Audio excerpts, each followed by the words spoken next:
فرماتا ہے. تو اب اس کو جو آپ رحمت مت سمجھیے، زحمت سمجھیے گا تو آپ گناہ گار ہوں. اسی لیے بارش جو ہے وہ اللہ تبارک و تعالیٰ کے مرضی سے ہی ہوتا ہے نہیں؟ جب اللہ تبارک و تعالیٰ بارش کر دیا کچھ پریشانی ہوگا، لیکن آپ پریشانی کو مت دیکھیے. ارے دیکھیے تو آج انس کس کا ہے اور ذکر کس کا ہے، پہلے یہ تو دیکھیے. بارش ہو رہا ہونے دیجئے، یہ اللہ کا کام ہے، لیکن عرس میں بیان سننا یہ تو آپ کا کام ہے کہ نہیں؟ اللہ تبارک و تعالیٰ اپنا کام کر رہا ہے اور ہم سب اپنے کام میں لگے ہوئے، ٹھیک ہے کہ نہیں؟ تو آپ بارش میں توجہ مت دیجئے، توجہ دیجئے تو جن کا عرس ہے. پھر ابعد الدین سید مخدوم اشرف جہانگیر سمنانی کی زندگی کا واقعات، ان کے بارے میں آپ سنیے. ایک بار درود پاک پڑھ لیجئے. اللہم صلی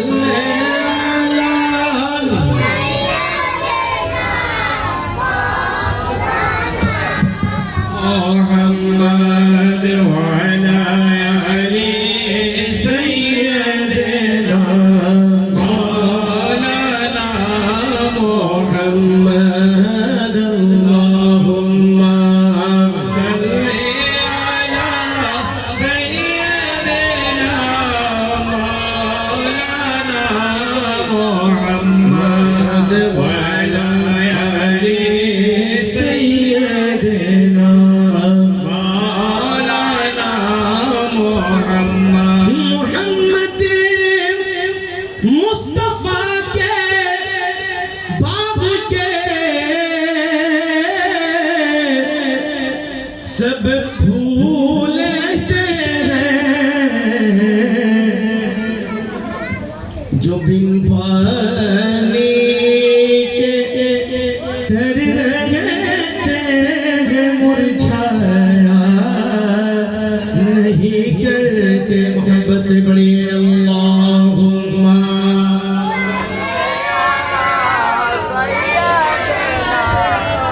مولانا محمد وعلا آل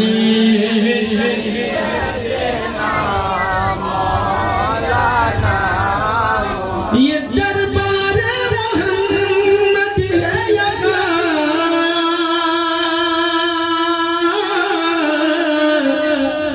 ملتا ہے بے مانگے. ارے نادا یہاں دامن کو پھیلایا نہیں کرتے. محبت سے پڑھیے اللہم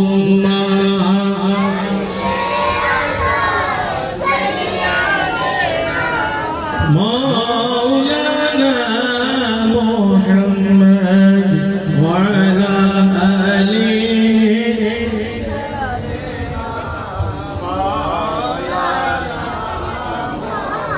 حضور صلی اللہ علیہ وآلہ وسلم کے زمانے میں ایک صحابہ اکرام تجارت کیا کرتے تھے. کیا کیا کرتے تھے؟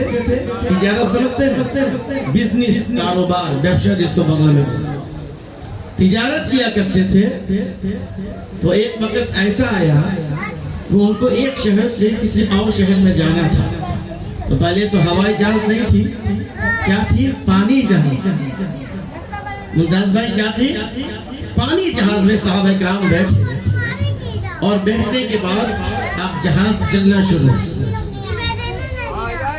جہاز چلنا شروع، چل رہی تھی. تو پھر کیا ہوا؟ صحابہ اکرام کنارے پہ بیٹھے ہوئے تھے اور صحابہ اکرام فجر نماز پڑھتے، آقا پر محبت سے درود و سلام پڑھتے. ظہر نماز ادا کرتے، آقا پر محبت سے درود و سلام پڑھتے. نماز عصر ادا کرتے، آقا پر محبت سے درود و سلام پڑھتے. مغرب نماز ادا کرتے، آقا پر محبت سے درود و سلام پڑھ رہے تھے.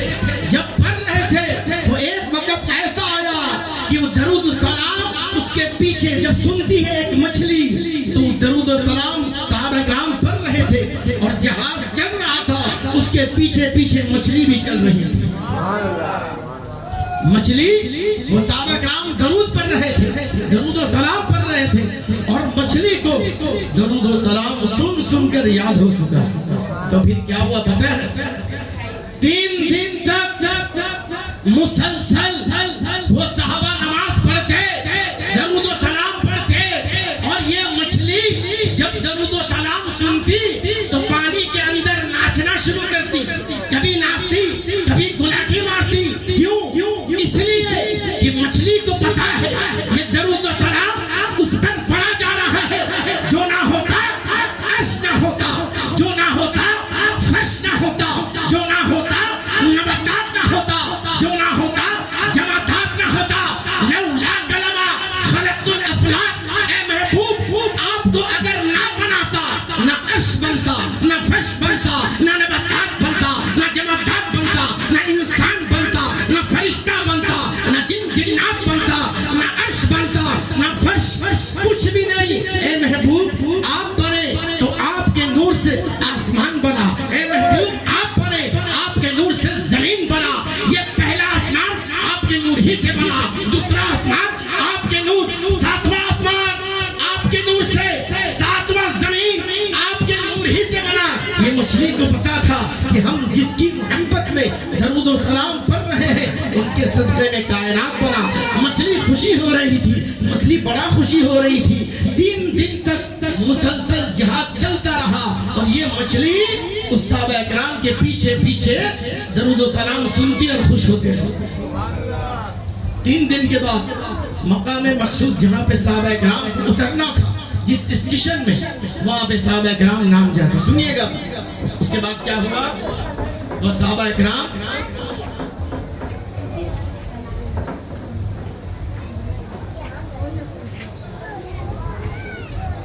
اچھا ٹھیک ہے. اس کے بعد کیا ہوا؟ اس کے بعد وہ صحابہ اتر گئے. اتفاق سے جو مچھلی درود و سلام سن رہی تھی اس مچھلی کو ایک مچھوارا پکڑ لیا. پکڑنے کے بعد کیا ہوا پتہ ہے؟ وہ مچھوارا پکڑتا ہے، وہ صحابہ اکرام اس بازار سے، سنیے گا بات، بازار سے مچھلی کو خرید کے لاتے، وہی مچھلی جو درود و سلام جو یاد کر چکی تھی. اب کیا ہوا؟ مچھلی لانے کے بعد اپنے بیگم کو دیتے ہیں. بیگم یہ لو مچھلی، اس کو اچھی طرح کاٹو، صاف کرو اور اچھی طرح مسالہ دے کے پکاؤ. میں جا رہا ہوں محمد عربی صلی اللہ علیہ وسلم کو دعوت دینے کے لیے. میں جا رہا ہوں میرے آقا صلی اللہ علیہ وسلم کو دعوت دینے کے لیے جا رہا ہوں. اب یہ صحابہ اکرام جاتے ہیں اور جانے کے بعد حضور صلی اللہ علیہ وآلہ وسلم کو دعوت دے چکے. حضور قبول فرما لیے کہ ٹھیک ہے میں اس وقت آ جاؤں گا. اب کیا ہوا سنیے گا. یہ صحابہ اکرام کی جو بیوی تھی، جو اہلیہ تھی، وہ مچھلی کو لیتی ہے اور لینے کے بعد اچھی طرح کاٹتی ہے، صاف کرتی ہے، مسالہ لگاتی ہے اور ہانڈی میں رکھتی ہے، جس کو ہم لوگ بولتے ہیں ڈیگچی.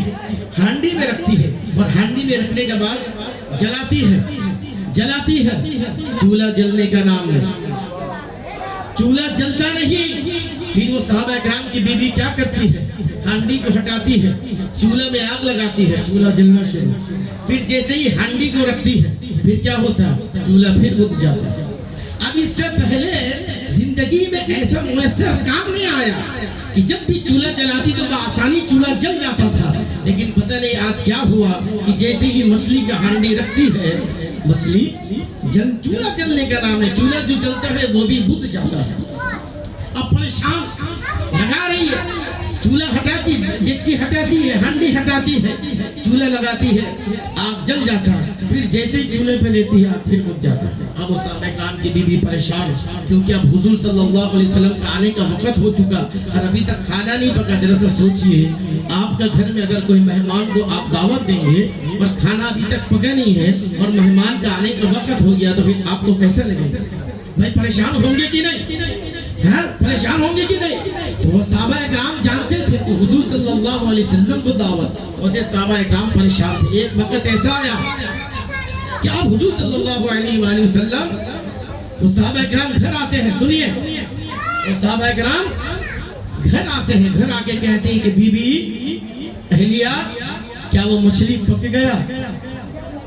تو اہلیہ کہتی ہے سرتاز میں کچھ سمجھ نہیں پا رہی ہوں کہ جب بھی میں اس مچھلی کو ہانڈی میں رکھتی ہوں، چولہے پر رکھتی ہوں، چولہا آگ بجھ جاتا ہے، جیسے ہٹاتی ہوں ہانڈی میں، چولہا میں آگ جلاتی ہوں، چولہا جل جاتا ہے، پھر ہانڈی رکھتی ہوں، بجھ جاتا ہے، پھر ہٹاتی ہوں، جل جاتا ہے، یہ ماجرا میں نہیں سمجھ پا رہا، میں نہیں سمجھ پا رہی ہوں۔ تو صحابہ کرام علیہم رضوان اب آنے کا وقت ہو چکا، وہ دوڑ لگاتے ہیں اور حضور صلی اللہ علیہ وسلم گھر کے قریب تشریف فرما ہو گئے۔ اب حضور گھری میں تشریف فرما رہے تھے اور یہ صحابہ کرام دوڑ لگا کے حضور کے قریب جاتے ہیں، سنیے، اور جانے کے بعد کہتے ہیں یا رسول اللہ میں سمجھ نہیں پا رہا کہ میں ایک سمندر سے مچھلی پکڑ لایا، لیکن جیسے ہی ہانڈی پہ میری بیگم رکھتی ہے چولہے پہ، چولہا بجھ جاتا ہے، ہٹاتی ہے چولہا جل جاتا ہے، پھر رکھتی ہے جل جاتا ہے۔ بس اتنا سننا تھا کہ میرے آقا کریم صلی اللہ علیہ وآلہ وسلم مسکراتے ہیں، آقا کریم صلی اللہ علیہ وسلم بات کیجئے مسکراتے ہیں اور صحابہ کرام سے فرماتے ہیں میرے صحابہ سنو، جب میرے صحابہ جہاز پر مجھ پر محبت سے درود و سلام پڑھ رہے تھے تو یہ مچھلی درود و سلام سن رہی تھی، یہ مچھلی درود و سلام سن کر مچھلی کو درود و سلام یاد ہو چکا۔ تو کیا سمجھ میں آیا؟ میرے آقا فرماتے ہیں صرف دنیا کی آگ نہیں بلکہ اس مچھلی کو جہنم کی آگ بھی جلا نہیں سکتی۔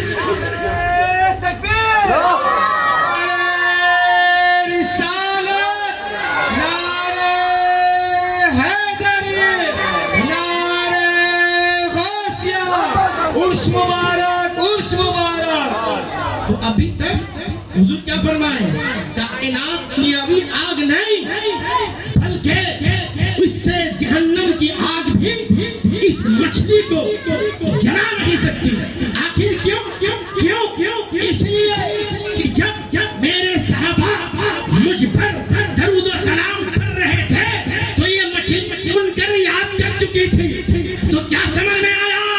اے غلامان مصطفیٰ، اے محمد عربی کے غلاموں، اپنی قسمت پر جتنا رش کرو اتنا ہی کم ہے۔ کیوں؟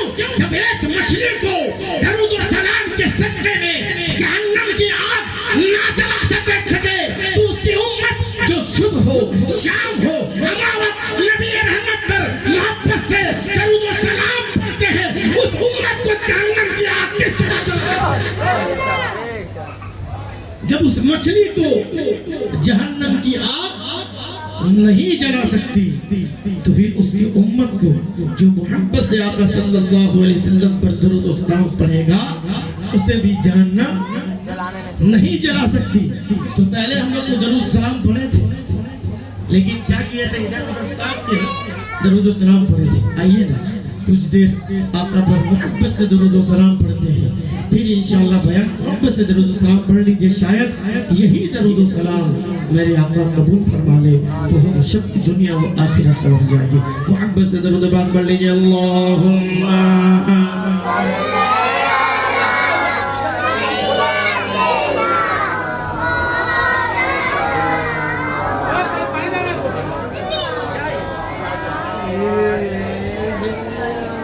دینا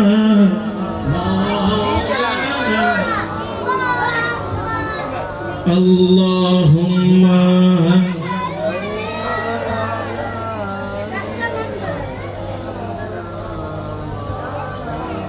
محمد وعلا آلہ۔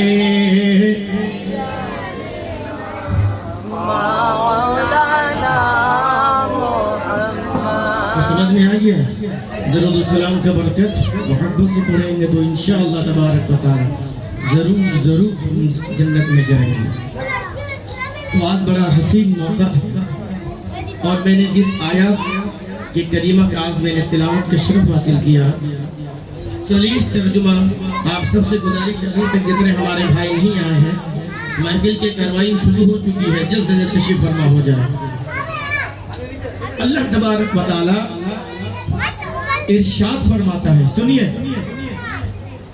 اللہ تبارک و تعالی ارشاد فرماتا ہے وَاعْتَصِمُوا بِحَبْلِ اللَّهِ جَمِيعًا وَلَا تَفَرَّقُوا، اور اللہ کی رسی کو مضبوطی سے تھام لو، اللہ کی رسی کو مضبوطی سے پکڑ لو، دیکھو آپس میں ڈیوائیڈ مت ہو، وَلَا تَفَرَّقُوا، آپس میں ڈیوائیڈ الگ الگ مت ہو جانا۔ یہ کس سے کہہ رہا بتائیے؟ ہم لوگ یہ سب الگ الگ بیٹھے ہوئے ہیں، میں جو پنجابی پہنا وہ الگ ہے، آپ سب جو اپنا اپنا کپڑا پہنے ہوئے ہیں اپنے اپنے طبیعت کے مطابق پہنے ہوئے ہیں کہ نہیں؟ کوئی ٹوپی پہنا ہوا ہے تو کوئی ٹوپی نہیں پہنا ہوا ہے، اپنے طبیعت کے مطابق۔ اور ہمیں سے اللہ تبارک و تعالیٰ کہہ رہا ہے کہ تم سب مل کر اللہ کی رسی کو پکڑو۔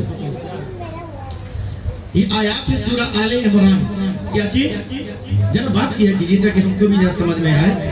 اگر آپ سمجھیں گے تو ایک بار سبحان اللہ، اگر نہیں سمجھیں گے تو دو بار، تاکہ ہم بھی سمجھ جائیں گے آپ کے دھار سمجھ رہے ہیں۔ تو اللہ تبارک و تعالیٰ دو آیات فرمایا کیا؟ 4 نمبر پارہ سورہ آل عمران 103 نمبر آیات۔ کتنا نمبر؟ ذہن پہ محفوظ رکھیے گا۔ 103 نمبر آیات میں اللہ فرماتا ہے وَاعْتَصِمُوا، 4 نمبر پارہ 2 نمبر، اللہ کی رسی کو مضبوطی سے تھام لو۔ اب سوال یہ ہے کہ اللہ کی رسی کیا ہے؟ جب تک آپ جانیں گے نہیں، سمجھیں گے نہیں، تو پھر اللہ کی رسی کو آپ پکڑیں گے کیسے؟ لیکن پکڑنے کا حکم ہے کہ نہیں؟ اور پکڑنے کا مطلب کیا؟ پکڑنے کا مطلب ہے ایسا پکڑے، ایسا مضبوطی سے پکڑے کہ آپ جب پکڑے رہیں گے رسی تو دھر کٹ جائے، رسی ہاتھ سے چھوٹ نہ سکے، اتنا مضبوطی سے پکڑنے کا حکم ہے۔ اب رسی کیا ہے؟